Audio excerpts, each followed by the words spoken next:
우리 속담에 맞은 놈은 다리를 뻗고 자도 때린 놈은 다리를 못 뻗고 잔다는 그런 말이 있습니다. 이 말은 아마도 우리가 누군가에게 죄를 짓고 잘못을 하면 우리 자신은 앞으로 편하게 지낼 수 없다, 마음이 편하지 않다라고 하는 그런 말을 가리키는 것이 아닌가 싶은데요. 오늘 우리가 읽었던 이 창세기 32장에 나오는 이 야곱 역시도 마찬가지입니다. 오늘 말씀의 야곱은 무려 32년 만에 고향으로 돌아오는 길에 있습니다. 뜻하지 않게 고향을 떠났다가 20년 만에 돌아오게 되는 것, 얼마나 기쁘고 즐거운 일일까요? 또한 우리 성도님들 중에 대다수가 잘 알고 계신 것처럼 이 야곱은 이 고향을 떠나 있었던 시간 동안 엄청나게 많은 고생을 해야 했습니다. 친척이었던 외삼촌의 속임수에 속아서 종처럼 일을 해야 했고요. 그리고 품삯도 제대로 받지 못하고 계속해서 변경을 당했고, 또 일을 하다가 손해볼 것 같으면은 그것을 야곱이 다 변상해 주어야 하는 등 굉장히 어렵고 힘든 시간을 보내었었습니다.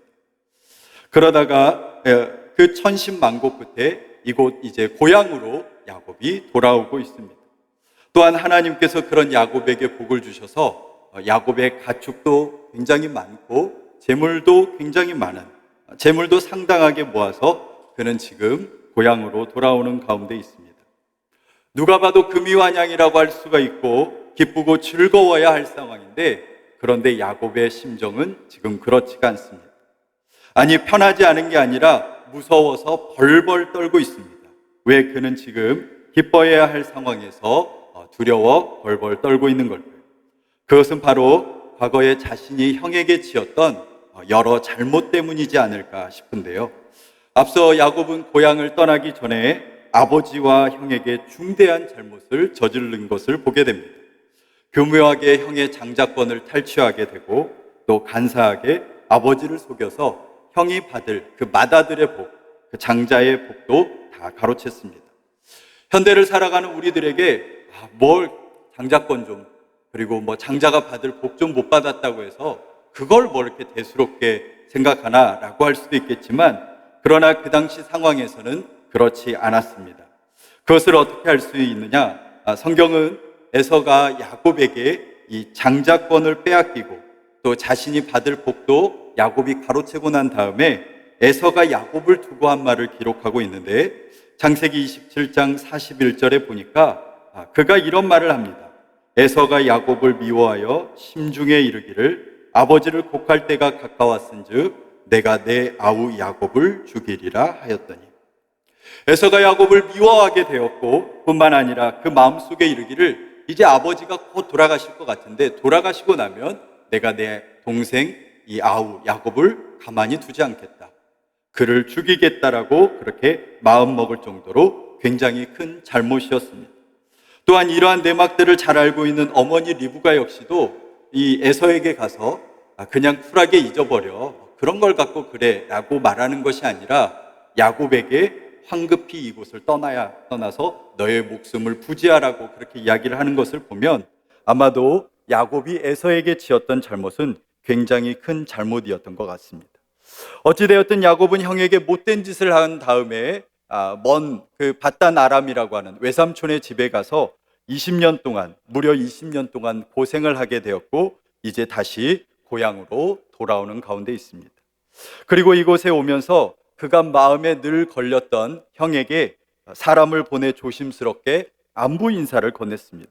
그런데 웬걸 형이 그 안부 인사만 받고 있는 것이 아니라 마치 군대처럼 보이는 장정 400명을 이끌고 지금 야곱에게로 오고 있다고 합니다. 그러니 이제 야곱은 어찌합니까? 과거에 자신이 형 에서에게 지었던 잘못으로 인해 형이 자신을 죽이려고 했던 것도 알고 있고, 근데 형이 이제는 장정 400명이 되는 그러한 사람들을 이끌고 자신에게로 오고 있으니 이제 이 일을 어떻게 하면 좋겠습니까? 과거에 자신이 형 에서에게 지었던 잘못으로 인해 이제 자신뿐만 아니라 가족들도 다 위험에 빠지게 되었고, 그토록 힘들게 모았던 가축과 재산도 다 잃어버릴 위기 가운데 놓였습니다. 그런데 하나님의 은혜가 감사한 것은 하나님께서 이런 위기의 현장 가운데서 야곱을 만나주시고 이 야복강 나루에서 야곱으로 하여금 새로운 인생을 시작할 수 있는 전기를 만들어주시고 그리고 그간 그의 인생에서 깨닫지 못했던 놀라운 깨달음과 변화를 하게 하셨는데요. 그렇다면 하나님께서 오늘 이 말씀을 통해 우리에게 주시는 교훈은 무엇일까요? 첫째, 우리는 사람이 아닌 하나님과 씨름하는 인생이 되어야 합니다. 오늘 우리가 읽었던 말씀 가운데 창세기 32장 24절 말씀을 같이 한번 읽어보도록 하겠습니다. 창세기 32장 24절 말씀인데요, 같이 읽겠습니다. 시작. 야곱은 홀로 남았더니 어떤 사람이 날이 새도록 야곱은 형을 만나기 전날 밤 이 약복강 나루에 홀로 남아 있었습니다. 그러다가 여기에서 문득 어떤 한 사람과 씨름을 하게 되었는데요. 그런데 우리가 나중에 성경을 통해 알 수 있는 것처럼 이 사람은 그냥 단순한 사람이 아니라 하나님께서 사람의 모습으로 나타나신 겁니다. 그거를 어떻게 알 수 있느냐? 야곱이 이제 이 일이 지난 다음에 분이엘이라고 하는 말을 합니다. 그 말의 뜻은 내가 하나님을 대면하여 보았다라고 말하는 뜻이기도 한 것이죠. 또 야곱이 씨름을 해서 이 사람을 이기게 되었을 때 하나님께서 야곱에게 네가 하나님과 겨루어 이겼다라고 하는 것을 보면 이 사람은 그냥 단순한 사람이 아니라 하나님께서 사람의 모습으로 나타나셔서 바로 이 야곱에게 나타나신 것이고 야곱에게 씨름을 걸어오신 것이죠. 하나님께서 사람에게 씨름을 걸어오신다. 이 말씀을 생각해 보면 참 이 말씀은 알쏭달쏭하면서도 아이러니합니다. 왜냐하면 하나님께서 성경 가운데 그 어느 곳을 바라봐도 사람에게 씨름을 거신 적은 없기 때문에 그렇습니다. 왜 하나님은 사람인 야곱에게 씨름을 걸어오신 걸까요? 뿐만 아니라 씨름을 거셨으면 누가 봐도 하나님이 이기시는 것이 당연한데 왜 그 씨름에서 하나님은 지신 걸까요? 아마도 오늘 말씀에 등장하는 씨름은 앞서 야곱의 인생을 결정짓는 중요한 키워드, 중요한 핵심이 되는 그런 화두가 아닐까 싶은데요. 왜냐하면 야곱은 태어날 때부터 씨름하는 인생을 살았기 때문에 그렇습니다. 만약 누군가 저에게 야곱의 인생을 두 가지로 나눠보라고 한다면 저는 이 씨름에 집중하고 싶은데 첫 번째 야곱의 인생은 바로 사람과 씨름하는 인생, 그의 형인 에서와 씨름하는 인생이라고 말씀드리고 싶고요. 그리고 그의 두 번째 인생은 바로 하나님과 씨름하는 인생, 하나님을 붙잡은 인생이라고 말씀드리고 싶습니다. 어찌됐든 이 야곱은 그의 첫 번째 인생이 사람과 씨름하는, 특별히 형과 씨름하는 인생이었습니다.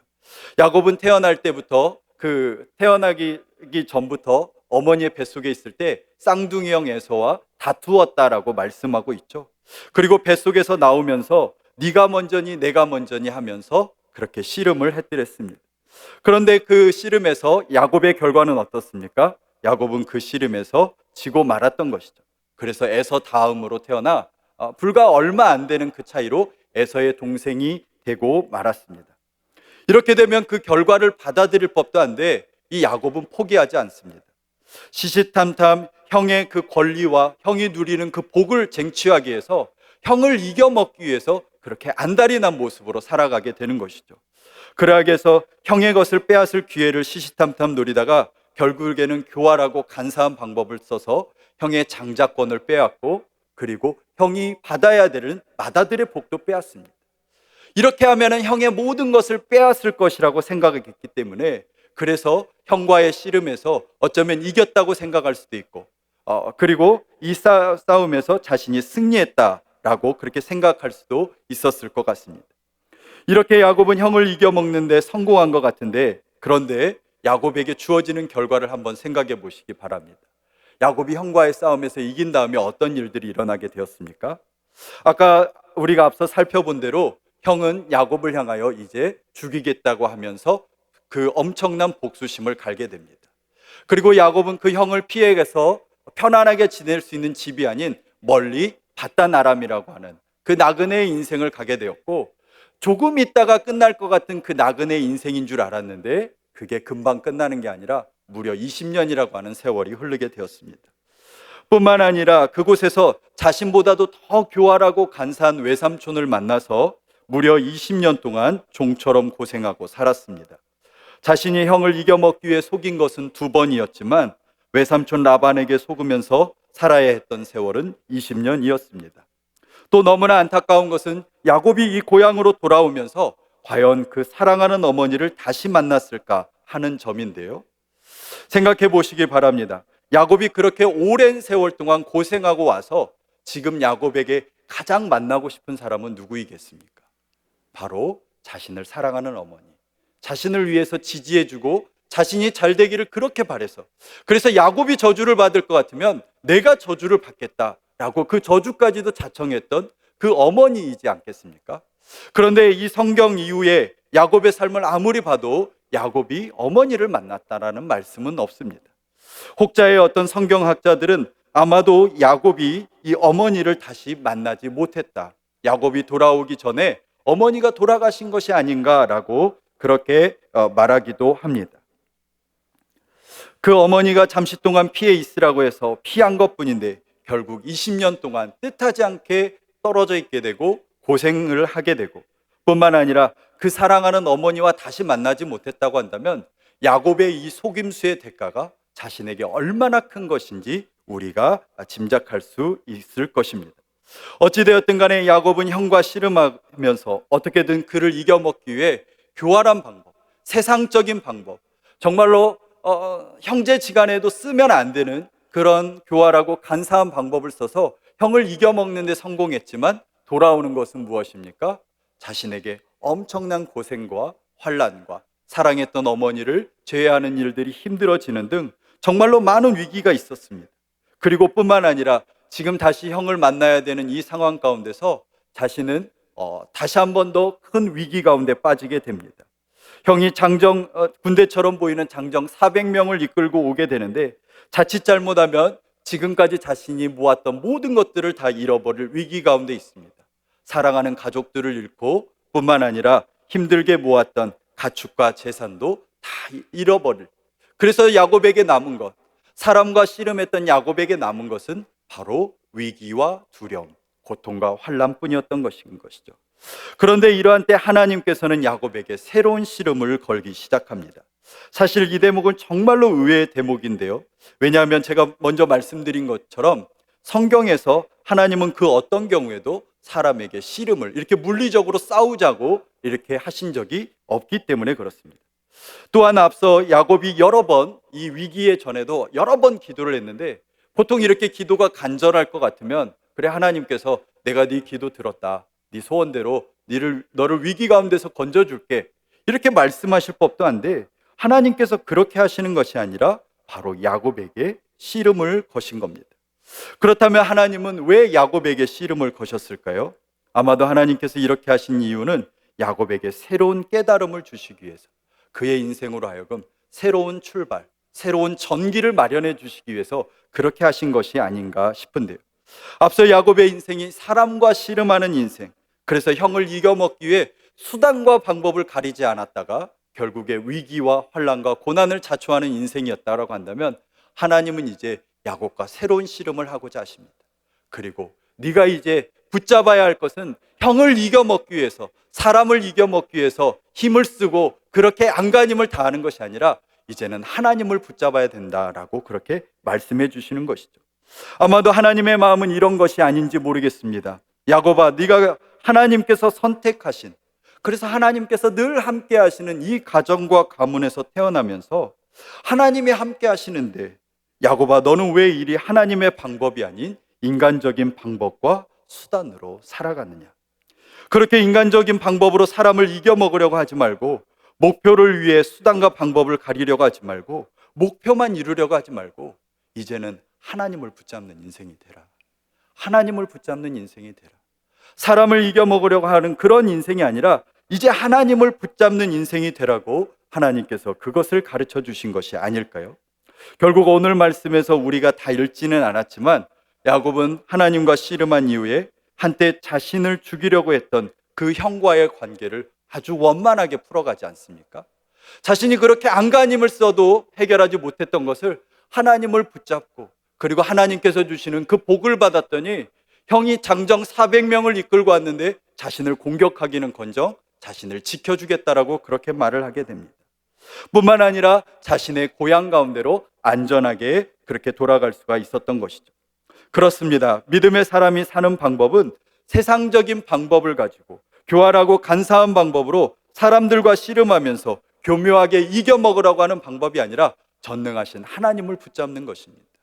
전능하신 하나님을 붙잡고 하나님께서 나의 위기와 나의 어려움과 나의 마음의 소원과 이 기도의 제목을 이루어 주시라고 하나님을 붙잡는 것이 바로 믿음의 사람들이 살아야 할 그런 방법이 아닐까 싶습니다. 저는 이러한 은혜가 저와 우리 모든 성도님들 가운데도 함께 하시기를 바랍니다. 둘째, 하나님께서 이 말씀을 통해 우리에게 주시는 메시지는 하나님을 붙잡는 인생은 승리하는 인생이 된다라고 하는 점입니다. 오늘 우리가 읽었던 창세기 32장 27절 28절 말씀을 같이 한번 읽어보도록 하겠습니다. 그 사람이 그에게 이르되 내 이름이 무엇이냐? 그가 이르되 야곱이니이다. 그가 이르되 내 이름을 다시는 야곱이라 부를 것이 아니요 이스라엘이라 부를 것이니 이는 내가 하나님과 및 사람들과 겨루어 이겼음이니라. 야곱은 사람의 모습으로 나타나신 하나님과 씨름하다가 결국에 하나님과의 씨름에서 승리하게 됩니다.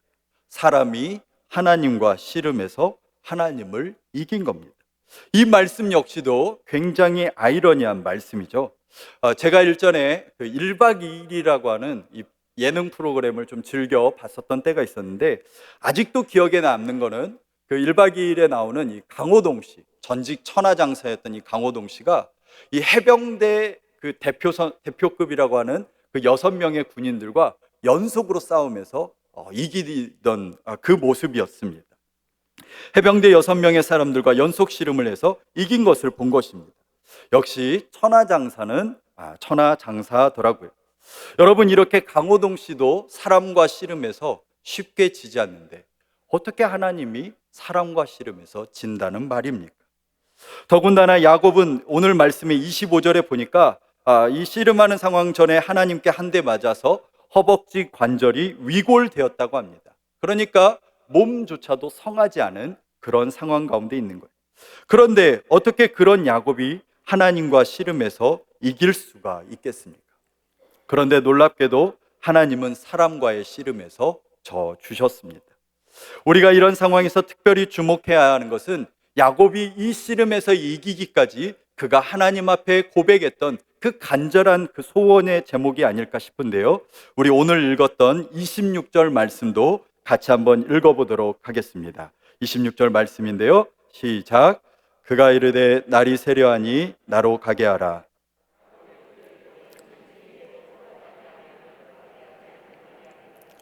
야곱이 어떤 고백으로 하나님 앞에 나아갑니까? 당신이 내게 축복하지 아니하면 가게 하지 아니하겠나이다. 하나님, 이 상황에서 저는 하나님을 놓아드릴 수가 없습니다.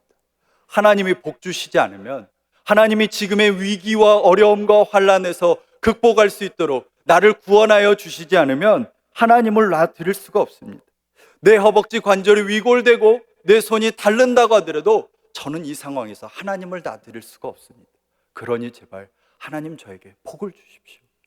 이 위기를 이겨낼 수 있도록, 이 위기 가운데서 건져냄을 당할 수 있도록 하나님 도와주시라고 그렇게 야곱이 절박한 고백으로 나아간 것이지 않을까요? 이렇게 하나님은 하나님만을 붙잡고 결코 놓지 않으려고 한 이 야곱에게 결국에 져주십니다. 아마도 기꺼이 져주시지 않았을까 싶은데요. 또한 이 말씀을 받는 우리 역시도 야곱과 같은 고백으로 나아가면, 그 절박한 마음으로 나아가면 하나님께서 우리에게 야곱에게 져주셨던 그 귀한 승리를 우리에게도 허락해 주실 줄로 믿습니다.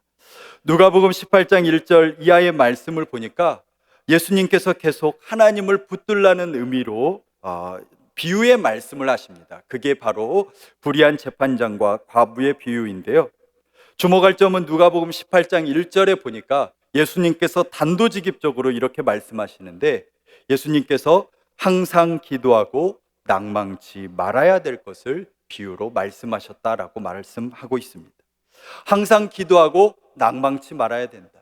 하나님을 붙들고 있는 사람으로서는 그것을 일컬어서 놓지 말고 끝까지 붙들어야 된다라고 하는 것을 가르쳐 주시는 것이죠. 그리고 그 비유의 내용은 이렇습니다. 어떤 도시에 하나님도 무서워하지 않고 사람을 아주 무시하는 아나무인격의 불의한 재판장이 있었다고 합니다. 이 사람은 사람이 눈에 보이지도 않는 그런 사람인 거죠. 그런데 그 도시에 또 한 과부가 있었는데, 여기서 과부라고 하는 것은 이 여인이 남편을 잃은 미망인이었다, 이것을 말한다기보다는 그 당시에 사회적으로 가장 약자의 계층이 고아와 과부와 나그네였기 때문에 그 약자를 대변하는 사람으로서 이 과부를 말한 건데요. 이 과부가 억울한 일이 있어 재판장에 갑니다. 그리고 풀어달라고 하는데 이 아나무인인 이 재판장이 쉽게 풀어줄 리가 있겠습니까? 무시하고 돌려보내는 거죠. 그런데 과부는 거기에 낙담하지 않고 계속 가서 재판장에게 풀어달라고 합니다. 계속해서 퇴짜도 맞고 무시도 당하지만 나아가는 것이죠. 언제까지 그 재판장에게 나아갔을까? 바로 재판장이 자신의 소원, 그 원한을 풀어줄 때까지 재판장에게 나아갔다라고 합니다. 사실 이 재판장은 무서운 것도 없고, 그리고 사람도 눈에 안 보이는 그런 재판장인데, 그 힘이 약한 과부가 계속해서 원한을 풀어달라고 하니까 도무지 이것을 견딜 수가 없어서 그 과부의 원한을 풀어주었다라고 하는 것이죠. 이렇게 예수님은 불의한 재판장과 과부의 비유를 통해서 아무리 불의한 재판장과 같은 사람이라고 하더라도 계속해서 이렇게 간청하면 들어줄 수밖에 없다고 말씀하셨는데, 그런데 정작 예수님께서 하시고자 하신 말씀은 그 이후에 있습니다. 바로 누가복음 18장 7절과 8절의 말씀인데요. 제가 한번 읽어보겠습니다. 하물며 하나님께서 그 밤낮 부르짖는 택하신 자들의 원한을 풀어주지 아니하시겠느냐? 그들에게 오래 참으시겠느냐? 내가 너희에게 이르니 속히 그 원한을 풀어주시리라. 하물며 하나님께서, 선하신 하나님께서, 우리가 본 오늘 이 말씀으로 의하면 그 야곱에게 씨름을 져주신 그 하나님께서 오래 참으시겠느냐라고 하는 것입니다. 우리들이 복받기를 바라고 더욱더 하나님 앞에 나오기를 바라는 그 하나님께서 그 밤낮 부르짖는 그 기도하는 사람들의 그 기도를 외면하시겠느냐라고 하는 것입니다. 그게 아니라 속히 그것을 풀어주실 것이다 라고 말씀하고 있습니다.